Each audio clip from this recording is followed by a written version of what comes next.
Plenário aprova projeto que aumenta a punição contra roubos de cargas e contrabandos. Comissão de Constituição e Justiça aprova penas mais duras para crimes relacionados à violência sexual. O uso terapêutico da maconha foi discutido em audiência pública da Comissão de Assuntos Sociais. Destaques desta edição do Senado Notícias.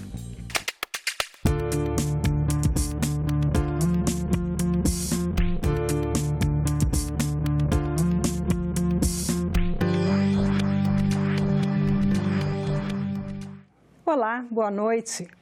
Penalidade para contrabandistas e acordo com a Argentina foram matérias aprovadas pelo plenário do Senado nesta quarta-feira. Os senadores aprovaram regras mais rígidas de combate ao furto, roubo, receptação, sonegação fiscal no transporte de produtos e contrabando de mercadorias. O motorista que usar o veículo para esses fins vai ter sua habilitação cassada por até 5 anos. Os condutores que não possuírem carteira de motorista ficarão impedidos de obter o documento pelo mesmo prazo. O plenário aprovou ainda acordo com a Argentina para evitar a dupla tributação e prevenir a sonegação fiscal. O Senado também aprovou o projeto que regulamenta a profissão de corretor de moda.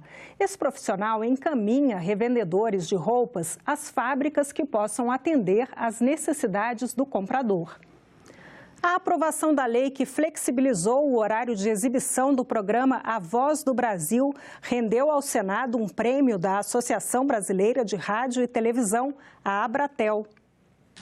O presidente Eunício Oliveira recebeu o prêmio em nome do Senado Federal. O projeto que flexibilizou o horário da Voz do Brasil foi sancionado em abril deste ano pelo presidente da República, Michel Temer, que também foi homenageado. Eunício ressaltou que a medida beneficiou a todos. Todo o Brasil está, hoje, interconectado pela televisão e pela internet. Era, portanto, mais do que tempo de tornar flexível o horário de retransmissão do programa para beneficiar a todos, emissoras de rádio e cidadãos. A premiação ocorreu como parte de um seminário promovido para debater o impacto social, político e econômico das fake news, ou notícias falsas.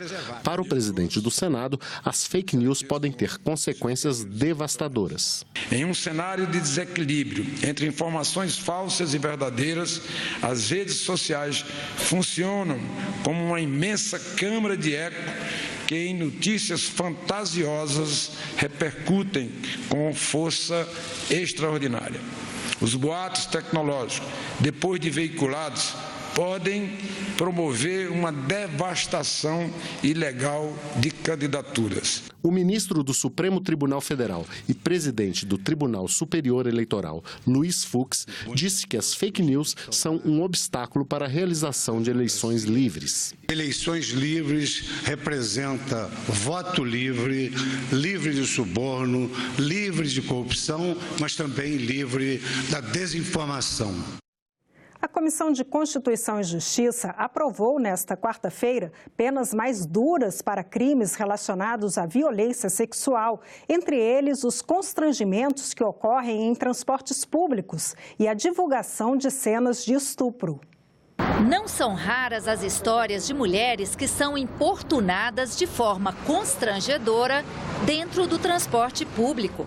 O cara passou assim a mão assim, eu estava tão sonolenta e eu só tirando a mão dele e ele passando, eu tirando, eu me agoniei com aquilo, né, e levantei, né, eu digo, Senhor, me acorda desse sono da morte. Estava passando um senhor, acho que era um senhor, olhei, aí ele passou tipo a mão assim, ó. É estranho porque você fica sem reação, então assim, é muito complicado, porque você não sabe a quem recorrer, você olha para a pessoa, fica de cara feia, mas a pessoa insiste. Registraram a ocorrência, né, porque na época foi no metrô, né, estava muito cheio, né, aí tentei identificar a pessoa, ficou um registro. Na maioria das vezes, os agressores acabam soltos. De acordo com especialistas, o problema é que hoje existe um vácuo na lei.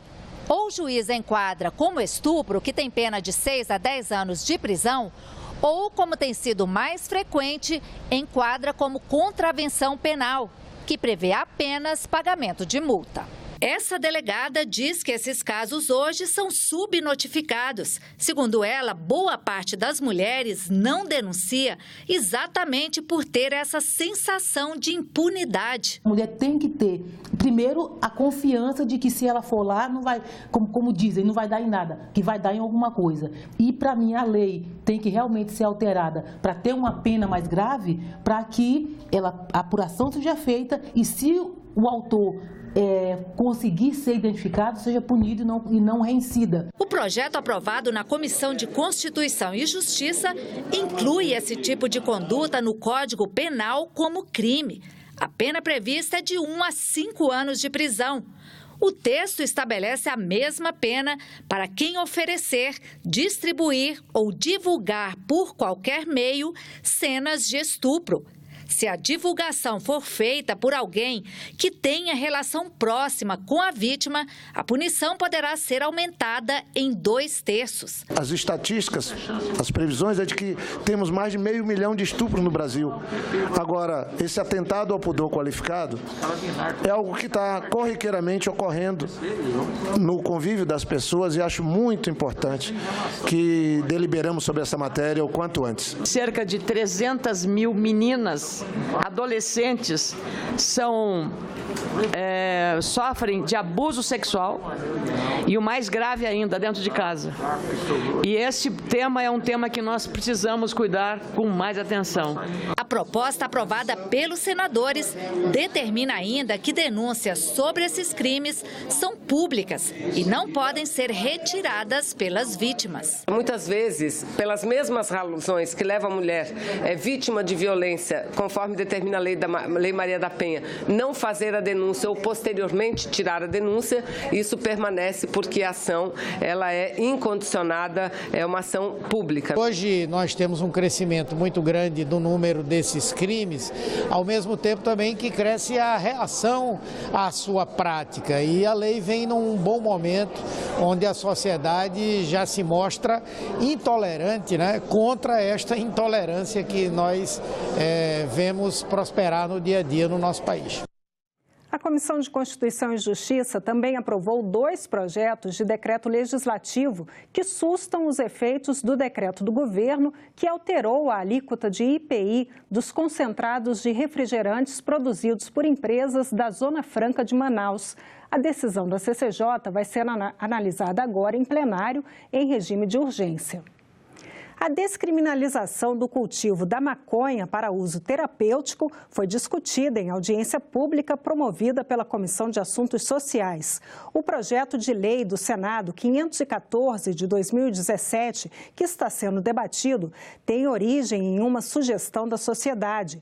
Ele foi alterado na Comissão de Direitos Humanos. Agora, em vez de liberar o cultivo da maconha para uso recreativo, o projeto prevê a aplicação apenas para uso terapêutico. Margarete e Cidinha representaram na audiência pública na Comissão de Assuntos Sociais as mães que precisam do óleo da maconha para o tratamento de seus filhos. Margarete foi a primeira no Brasil a conseguir cultivar o óleo em casa para a filha Sofia, que tem uma doença genética. Já Cidinha, há 4 anos, cuida da filha Clária, que tem epilepsia severa, com o produto derivado da maconha. Ambas são amparadas com mandados judiciais. A Clária vem tomando óleo artesanal e as crises diminuíram 80% das crises. A minha filha não corria, não subia escada sozinha, não pulava, hoje ela pula, corre, sobe escada sozinha. Minha filha ela já teve várias paradas respiratórias convulsionando por ser uma epilepsia severa e uma cardiorrespiratória. E a nossa vida era só hospital. E faz 4 anos que ela toma o óleo e faz 4 anos que eu não sei mais o que é um pronto-socorro. Essas crianças, elas tomam 400 milhões de remédios que acabam com a saúde dela. Então, quando a gente fala dos perigos da maconha, a gente também tem que pensar nos perigos dos outros remédios que essas crianças tomam. A gente nunca pode esquecer disso. Para os especialistas, os depoimentos só reforçam que a ciência pelo mundo inteiro já vem comprovando. Os derivados da maconha são, sim, eficazes no combate às doenças graves. Mas esse reconhecimento não alcança a ciência brasileira, que é impedida por falta de regulamentação da Anvisa de cultivar a planta para fins científicos. A minha perspectiva é que, através de boas práticas, que esses profissionais possam conduzir e orientar essas pessoas, né, agrônomos, médicos, farmacêuticos, a como produzir esses produtos de maneira menos danosa nas suas casas. Já temos evidência suficiente para dizer que é remédio para essas doenças, né, ou para estas situações. Náusea causada pela quimioterapia, e aí a evidência melhor, do ponto de vista científico, é dos canabinoides, embora a gente saiba que a maconha fumada pode ter um papel nisso também, anedoticamente, como a gente chama. Falta de apetite, dor crônica, dor de origem neurológica, neuropática, por lesão neurológica, e espasticidade, que é a rigidez muscular causada, especialmente no caso de uma doença, quando é causado por uma doença chamada esclerose múltipla. Então, a gente precisa fazer, acho que, uma legislação específica para a cannabis para dar esse mandato legal. Dizer assim, ok, para a cannabis é possível fazer a fabricação num ambiente que não tenha todos os requisitos, por exemplo, de uma indústria farmacêutica, mas tenha requisitos mínimos. E como o projeto em tramitação só prevê a descriminalização do cultivo da maconha para uso pessoal terapêutico, já há uma preocupação para que a norma inclua também o cultivo por associações. Muitas famílias, né, embora tenham boa vontade, queiram plantar, elas não têm espaço, não têm tempo. E é importante a gente avançar no debate da questão do cultivo associativo. É um projeto que tem que ser feito com enorme cuidado, muito regulamentado no uso, na eficácia e na segurança dos produtos que poderão ser utilizados. E o cultivo, principalmente por associações, onde hoje nós vimos também já pequenas oficinas, onde mães se juntaram para poder dar essa resposta para a saúde dos seus filhos. E se você tiver interesse em dar a sua opinião sobre o PLS 514 de 2017, acesse o site do Senado, www.senado.leg.br, e entre no portal do E-Cidadania. Mais de 100 mil pessoas já passaram por lá. E nós ficamos por aqui. Você pode rever as reportagens desta edição na nossa página na internet, senado.leg.br/TV. A seguir, o programa Argumento com o senador Regufe. Muito obrigada pela companhia. Continue sintonizado aqui na TV Senado.